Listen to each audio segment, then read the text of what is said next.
اعوذ باللہ من الشیطان الرجیم بسم اللہ الرحمن الرحیم الحمد للہ رب العالمین الرحمن الرحیم مالک یوم الدین ایاک نعبد و ایاک نستعین اهدنا الصراط المستقیم صراط الذین انعمت علیہم غیر المغضوب علیہم ولا الضالین۔ اس سے قبل کہ درس کا باقاعدہ آغاز کیا جائے، ایک دعائے صحت کی درخواست ہے۔ عصر حاضر کے عظیم مفکر، الہی فلاسفر، عارف باللہ حضرت آیت اللہ العظمیٰ مصباح یزدی حفظہ اللہ، جو کہ اس وقت بستر بیماری پر ہے، خداوند متعال سے دعا ہے کہ خداوند متعال بحق چاردہ معصوم اس یوم جمعہ کی مناسبت سے جو منتصب ہے امام زمانہ جل اللہ تعالی فرجہ شریف کے حوالے سے، امام زمانہ کے حق پہ ان کا سایہ ہم سب کے سروں پر دائم اور قائم فرما اور ان کو صحت و سلامتی عطا فرما۔ ہماری گفتگو تفسیر تسنیم حضرت آیت اللہ العظمیٰ جوادی آملی حفظہ اللہ کی تفسیر قرآن یعنی تفسیر تسنیم کے حوالے سے ہمارا سلسلہ جاری تھا۔ سورہ مبارکہ الحمد کی 4 آیت، مالک یوم الدین، وہ خدا جو یوم الدین یعنی قیامت کے دن کا مالک ہے، اور خدا کی یہ مالکیت اگر آج ہم پر ظاہر اور واضح نہ ہو تو قیامت کے دن جو کہ ظہور حق کا دن ہے، حق کے ظاہر ہونے کا دن ہے، اس دن یہ چیز ہم سب پر ظاہر ہو جائے گی۔ وَالْأَمْرُ يَوْمَئِذٍ لِلَّهِ، اور اسی کا نام رکھا جاتا ہے عقائد میں توحید افعالی۔ توحید افعالی سے کیا مراد ہے؟ توحید افعالی سے یہ مراد ہے کہ ہمارے کام اور ہر دوسرے فاعل کے کام اللہ کی فاعلیت کا مظہر ہے۔ انسان جو بھی کام انجام دے رہا ہوتا ہے، کھانا اور پینا جس کے ذریعے انسان اپنا بھوک اور پیاس کو مٹاتا ہے، آگ جو جلاتی ہے، دوائی جو شفا دیتی ہے، یہ تمام تر کام سب کے سب خدا کی فاعلیت کے شؤون میں سے ہے، اور ان کاموں کا اپنے سر انجام تک پہنچنے میں ان کا کوئی حقیقی کردار نہیں، بلکہ اصل حقیقی کردار ذات خداوندی کا ہے، بلکہ تمام تر امور اور کاموں کا حقیقی فاعل ذات خداوندی ہے۔ اور خدا کی فاعلیت بھی لامحدود فاعلیت ہے، انلیمیٹڈ فاعلیت ہے۔ خدا کی فاعلیت میں کوئی حد نہیں لگ رہا، لہذا تمام کاموں کو، تمام تر امور کو خدا کی طرف نسبت دیا جا سکتا ہے، بلکہ بہتر تو یہ ہوگا، درست تو یہ ہوگا کہ تمام تر کاموں کو ہم خدا ہی کی طرف نسبت دیں، کہ تمام تر کاموں کا حقیقی فاعل ذات خداوند متعال ہی ہے۔ ان کاموں میں سے ایک کام بیماری کا شفا دینا ہے۔ اگر کوئی شخص خدا نخواستہ کورونا جیسی بیماری میں مبتلا ہو جائے تو کون شفا دے گا سوائے ذات خداوندی کے؟ وَإِذَا مَرِضْتُ فَهُوَ يَشْفِينِ، جب میں بیمار ہوتا ہوں تو کون مجھے شفا دے گا سوائے وہ ایک ذات خداوندی کے۔ اسی طرح جب بچہ پیدا ہوتا ہے، اس بچے کو وجود میں لانے والا کون ہے؟ کیا والدین اس بچے کو وجود میں لا رہے ہیں؟ کیا اس نومولود بچے کو رزق دینے والا کون ہے؟ کیا والدین اس نومولود بچے کو رزق دے رہے ہیں یا نہیں؟ خدا ہے جو والدین کے ذریعے اس بچے کو وجود دے رہا ہے، خدا ہے جو والدین کے ذریعے اس بچے کو رزق دے رہا ہے، خدا ہے جو ہم جب بیمار ہوتے تو ہمیں شفا دے رہا ہے۔ تمام تر امور اور کاموں کا حقیقی فاعل خدا ہی کی ذات ہے۔ اسی طرح انسان بھی جو اپنے کاموں کو انجام دے رہا ہوتا ہے، خدا کی فاعلیت کے ذیل میں، خدا کی فاعلیت کے طول میں اپنے کاموں کو انجام دے رہا ہوتا ہے، اور انسان کی فاعلیت بھی خدا کی فاعلیت کا ایک مظہر ہے۔ اور قیامت میں یہی چیز سب پر ظاہر اور واضح ہو جائے گی کہ خدا مطلق حکمران تھا، ہے اور رہے گا۔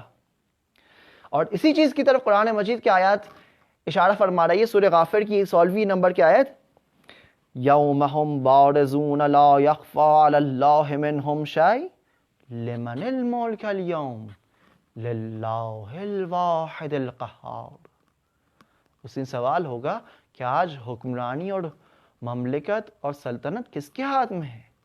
اس کا قطعاً یہ مطلب نہیں کہ دنیا میں مملکت اور سلطنت اور حکمرانی کی خدا کے ہاتھ میں نہیں تھی اور صرف قیامت میں سلطنت اور حکمرانی خدا کے ہاتھ میں نہیں، بلکہ دنیا میں بھی خدا حاکم تھا، دنیا میں بھی خدا سلطان تھا، قیامت میں بھی خدا سلطنت اور حکمرانی رکھ رہا ہے۔ اور جواب یوں دیا جائے گا، للہ الواحد القہار، اس دن بھی مملکت اور سلطنت اور حکمرانی خدا ہی کی ہے، وہ خدا جو واحد بھی ہے، قہار بھی ہے۔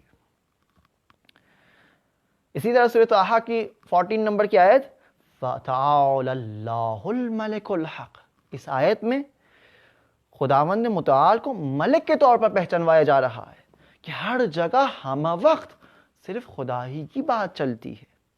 اس کا بھی قطعاً یہ مطلب نہیں کہ خدا دنیا میں ملک اور حکمران نہ تھا اور قیامت میں صرف خدا ملک اور حکمران ہوگا، نہیں، بلکہ خدا کی بات دنیا میں بھی چلتی، خدا کی بات آخرت میں بھی چلے گی۔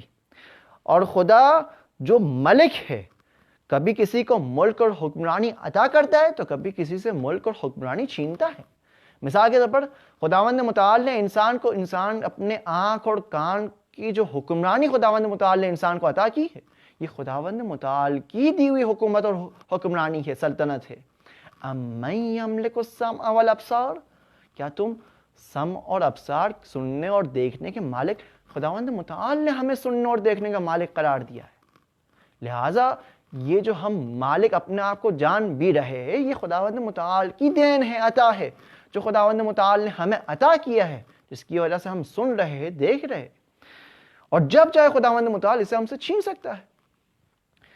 بالکل اسی طرح کہ جب کسی شخص کو خداوند متعال دیکھنے کی صلاحیت دیتا ہے، سننے کی صلاحیت دیتا ہے، تو آپ دیکھتے ہیں کہ بعض اوقات انسان اگر خداوند متعال اس حکمرانی کو انسان سے چھین لے تو انسان اس آنکھ کو بند کرنا، کبھی اس معمولی سے کام، اس چھوٹے سے کام کو انجام دینے سے عاجز رہ جاتا ہے، اس چھوٹے سے کام کو انجام نہیں دے پاتا۔ مثال کے طور پر جب آپ دیکھتے ہیں کہ بعض اوقات جو لوگوں کے موت کا وقت آتا ہے، محتضر ہوتے، جانکاری کے وقت میں ہوتے، تو بعض لوگوں کی موت واقع ہو جاتی ہے، ان کی آنکھ کھلی ہوئی ہوتی ہے، ان کی موت واقع ہو جاتی ہے، ان کے پاس اتنی توانائی نہیں ہوتی، اتنی حکمرانی اور سلطنت نہیں ہوتی کہ وہ اپنی آنکھ کو بند کر سکے۔ ان کی آنکھ بند ہونے سے پہلے ان کی موت ہو جاتی ہے، ان کے پاس اتنی سلطنت اور حکمرانی نہیں، ان سے خداوند متعال یہ بھی چھین لیتا ہے۔ تو یہ خداوند متعال ہی کی دی ہوئی عطا ہے، دین ہے، خدا ہی نے ہمیں حاکم قرار دیا، سلطان قرار دیا۔ ہم یہ جو آنکھ اور کان، ہاتھ اور پیر جو خداوند متعال نے ہمارے اختیار میں دیے کہ ہم ان کو استعمال کر سکتے ہیں، ان کا استعمال کرنے کا اختیار بھی خداوند متعال ہی نے ہمیں عطا کیا ہے۔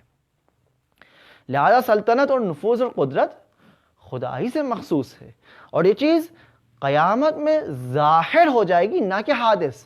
ایسا نہیں ہے کہ خداوند متعال قیامت میں مالک اور سلطان بنے گا، نہیں، خداوند متعال جب سے خدا ہے، خدا کی خدایت کا ایک تقاضا ہے کہ خداوند متعال ملک ہے، سلطان ہے، حاکم ہے، اس وقت سے خدا سلطان اور حاکم ہے۔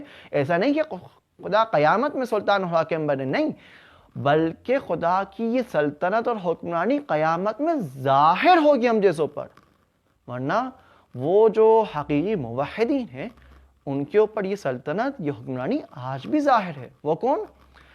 وہ جن کا یہ دعویٰ ہے کہ لو کشف الغطاء ما ازددت یقینا، مولا امیر المومنین کا یہ دعویٰ کہ اگر آج پردے ہٹا دیے جائے تو میرے یقین میں اضافہ نہیں ہوگا۔ ان کے سامنے ہر چیز ظاہر اور واضح ہے۔ یہ ہم ہیں جو ہماری آنکھوں پہ پردہ پڑا ہوا ہے، ہم ہیں جو اندھے ہیں، ہم ہیں جو بہرے ہیں، لیکن مولا جیسے حقیقی موحدین کے سامنے یہ چیز آج بھی ظاہر اور واضح ہے۔ اس کے علاوہ اگلا پوائنٹ جو حضرت آیت اللہ العظمہ جوادی عاملی حفظ اللہ بیان فرماتے وہ یہ کہ قیامت میں خدا ہی کی مالکیت اور حکمرانی ہوگی۔ اس بات کو قرآن مجید نے مختلف جہتوں سے بیان فرمایا ہے، مختلف جگہوں پر مختلف جہتوں سے بیان فرمایا۔ کبھی اس کے مثبت پہلو کو بیان فرما رہا ہے قرآن مجید، للہ ملک السماوات والارض، تو کبھی اس کے منفی پہلو کو، نیگیٹو پہلو کو بیان فرما رہا ہے، سلبی پہلو کو بیان فرما رہا ہے کہ وَلَمْ يَكُنْ لَهُ شَرِيكٌ فِي الْمُلْكِ، کہ خدا کی مملکت اور سلطنت میں خدا کا کوئی شریک نہیں ہے۔ اور پھر حقیقی مومنین کے بارے میں قرآن مجید یوں بیان فرما رہا ہے کہ حقیقی مومنین خدا کے لیے کسی بھی قسم کے شریک کے قائل نہیں ہوتے. یعبدوننی لا یشرکون بی شیئا، میری ہی عبادت کرنا، میرے لیے کسی قسم کے شریک کو قرار نہ دینا. یہ وہ ہے جو خدا کے لیے کسی قسم کے شریک کے قائل نہیں ہوتے. لہٰذا اس جیسے کہ خدا ملک اور حکمرانی میں شریک نہیں رکھتا، لہٰذا لامحالہ سلطنت اور حکمرانی بھی صرف خدا ہی کی ذات سے مخصوص ہو جائے گی. لہٰذا خدا قیامت میں بھی مالک، دنیا میں بھی مالک، اور خدا ان دونوں مالکیت میں لا شریک ہے. اور خدا اپنی مالکیت میں لا شریک ہونا یہ وہ حقیقت ہے، یہ آشکار چیز ہے جو قیامت میں ہم سب پر عیاں ہو جائے گی، آشکار ہو جائے گی. اسی بنا پر اس آیے کریمہ فَالْيَوْمْ لَا يَمْلِكُ بَعْضُكُمْ لِبَعْضٍ نَفْعًا وَلَا ضَرًّا، اس آیت کا بھی یہ قطعاً یہ مطلب نہیں کہ آپ قیامت میں اپنے نفع نقصان کے مالک نہیں تھے لیکن دنیا میں اپنے نفع نقصان کے مالک تھے. نہیں، بلکہ جس طرح ہم قیامت میں اپنے نفع نقصان کے مالک نہیں ہیں، اسی طرح دنیا میں بھی ہم اپنے نفع نقصان کے مالک نہیں ہیں. خدا ہی ہر جگہ مطلق مالک ہے اور حکمران ہے، اور خدا کی اپنی مالکیت میں کسی قسم کا شریک نہیں رکھتا. لہذا اگرچہ یہ بات ان کے لیے اب واضح نہیں، لیکن قیامت میں یہ بات سب کے لیے واضح ہو جائے گی. لہذا اب اگر فرعون یہ کہے کہ الیس لی ملک مصر، کیا میرے لیے ملک مصر نہیں ہے، کیا میں ملک مصر کا مالک نہیں ہوں، تو اس کا یہ دعویٰ اس بات پر دلیل ہے کہ اس نے خداوند متعال کو رب العالمین کو صحیح طرح نہیں پہچانا. اور اسی طرح ہر وہ شخص جو یہ کہے کہ آج تمام در امور اور کام ہمارے ہاتھ میں ہیں، کل کو قیامت میں خدا کے ہاتھ میں ہوں گے، اس کی یہ سوچ فرعونی سوچ ہے، توحیدی سوچ نہیں ہے. ہر وہ نظریہ، ہر وہ تھیوری، ہر وہ یہ سوچ جس میں یہ قائل ہو کہ آج ہم تھوڑا بہت بھی اختیار رکھتے، ہم چھوٹے لیول پر، نچلے لیول پر ہی، چھوٹے درجے پر ہی تھوڑا بہت اختیار رکھتے، اپنے کاموں کے مالک ہے، اس کی یہ سوچ، ہر ایک کی یہ سوچ، جو بھی یہ سوچ رکھے گا، اس کی یہ سوچ فرعونی سوچ ہے، توحیدی سوچ نہیں ہے. لہذا سلطنت اور نفوذ خداوند متعال ہی کی ذات سے مخصوص ہے. اور اس حقیقت کو سمجھنا دنیا میں بعض کے لیے مشکل ہے، اور قیامت میں یہ حقیقت سب پر واضح اور ظاہر ہو جائے گی. حقیقی موحد تو وہ ہے جو خدا کے ساتھ بیعت کرے، اور خدا کے ساتھ بیعت کا یہ مطلب ہے کہ اپنی جان اور مال کو خدا کے راہ میں بیچ دے. لا املک لنفسی نفعا ولا ضرا، مثال کے طور پر ہم اپنے گھر کو جب بیچتے تو کیا اپنے گھر کو بیچنے کے بعد بھی ہم اپنے گھر کے مالک ہیں؟ نہیں، اپنے گھر کو بیچنے کے بعد آپ اپنے گھر کے مالک نہیں رہیں گے. اسی طرح جب ہم نے خدا سے بیعت کر لی، بیعت کرنے کا مطلب یہ ہے کہ ہم اپنے جان اور مال کو ہم نے خدا کے راہ میں بیچ دیا، بیچ دیا. اب ہم اپنی جان اور مال کے حقیقی مالک نہیں رہے. یہ جان و مال اب خدا کے لیے ہو گیا ہے. اور اب اگر ہم یہ چاہ رہے ہیں کہ اب اس جان اور مال کو استعمال کریں تو اس کے مالک کی اجازت کے بغیر اس سے استعمال نہیں کر سکیں گے. لہٰذا وہ تمام تر وہ موحد جسے چاہے نفع پہنچے یا نقصان پہنچے، وہ اپنے آپ کو اس نفع نقصان کا حقیقی مالک نہیں سمجھ رہا. ایسا موحد جب اپنی آنکھ کان کو بھی استعمال کرے تو اسے ان کے حقیقی مالک کی اجازت کے بغیر استعمال نہیں کر سکتا. کیوں؟ کیونکہ وہ اپنی آنکھ کو، اپنے کانوں کو، اپنی زبان کو، اپنے ہاتھ پیر کو، اپنے آپ کو بیچ چکا ہے. اور اگر اس کے حقیقی مالک کی اجازت کے بغیر اسے استعمال کرے تو اس نے غیر کے مال میں تصرف کیا ہے، غیر کی اجازت کے بغیر اس کا کام کیا ہے. اور اگر مزید اس کے اندر ہم دقت کرے، ظرافت میں جائے، تو در حقیقت ہم تو شروع سے ہی اپنے جان و مال کے مالک نہیں تھے. اور یہ مالکیت بھی جو ہمیں رکھتے ہیں یہ بھی خدا کی دین اور عطا ہے، جسے ہم نہ تو خدا کے جس مالکیت کے ذریعے نہ ہم خدا کو نفع پہنچاتے نہ تو کوئی نقصان پہنچاتے، بلکہ خدا ہم سے اس اپنی جان و مال جو خدا ہی نے ہمیں عطا کیے، اس کو ہم سے خرید کر، خداوند متعال اس کو خرید کر ہمیں ہی فائدہ پہنچا رہا ہے، اور اس کے بدلے ہمیں عظیم اجر و انعام سے نواز رہا ہے. کتنا کریم ہے خداوند متعال کی ذات. اور یہ وہ حقیقت ہے جو اگر آج ہم پر ظاہر اور واضح نہیں، کل کو قیامت کے دن ہم سب پر ظاہر و عیاں ہو جائے گی. لیکن حقیقی موحدین کے لیے آج بھی یہ حقیقت ظاہر اور عیاں ہے. امام رضا علیہ السلام اپنی نماز کے سجدے میں خداوند متعال سے یوں بیان فرماتے ہیں کہ اے خدایا لک الحمد ان اطعتک ولا حجت لی ان عصیتک. خداوندہ اگر میں تیری اطاعت بھی کر رہا ہوں تو اس اطاعت کے ذریعے جو حمد کا حقدار بن رہا ہے وہ تو ہی، تیری ہی ذات ہے جو حمد کے حقدار ہے. حمد تو تیری ہی ذات سے مخصوص ہے.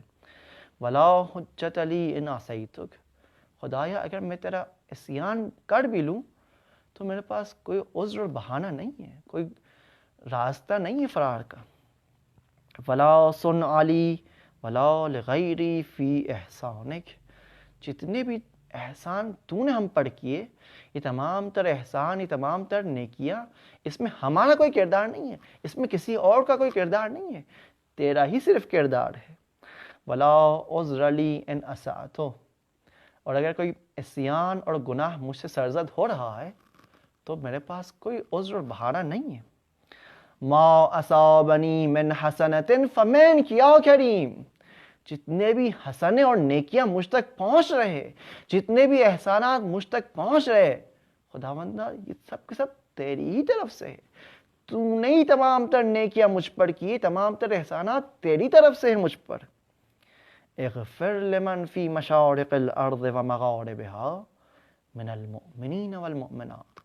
خدایا جتنے بھی مؤمنین مؤمنات ہیں، چاہے وہ مشرق عالم میں ہو چاہے وہ مغرب عالم میں ہو، تمام تر مؤمنین اور مؤمنات کے گناہوں کی مغفرت فرما دے. اے کریم غفر اللہ لنا ولکم والسلام علیکم ورحمۃ اللہ وبرکاتہ.